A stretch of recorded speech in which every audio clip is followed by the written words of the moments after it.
யோவான் சுவிசேஷத்திலே ஆண்டவராய் இயேசு சந்தித்த ஸ்திரீகள் அல்லது பெண்மணிகளை பற்றி எப்படி உடனடியாக நினைவு கொண்டு வருவது?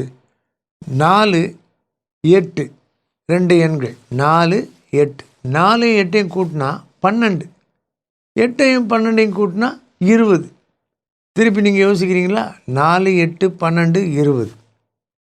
யோவான் 4 சமாரியா பெண்ணை ஒரு மதிய வேளையிலே ஆண்டவராய் இயேசு சந்தித்து அவளோடு பேசி தன்னை அவர்களுக்கு வெளிப்படுத்தி அற்புதமாய் மாற்றினார்.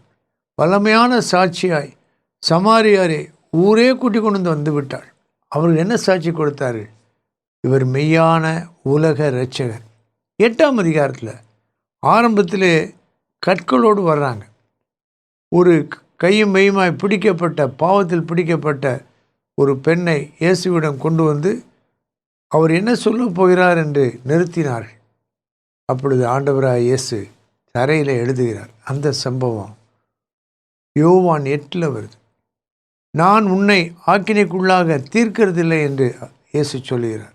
12ஆம் அதிகாரத்தில் லாசரின் வீட்டிலே மரியாள் இயேசுவின் பாதத்திலே கண்ணீரினால் நனைத்து தைலம் பூசி, தலைமயிரினால் துடைத்து தைலம் பூசினாள். இது 12. 20 முதலே நாம் மரியாள் அழுது கொண்டிருந்த போது ஆண்டவராய் இயேசு அவளுக்கு தரிசனம் கொடுக்கிறார். ஏன் அழுகிறாய் என்று கேட்டாள். உடனடியாக இயேசுவை அறிந்து கொண்டு ரபூனி என்று அழைக்கிறார். நல்லா ஞாபகம் வச்சுக்கலாம். 4-8 12 20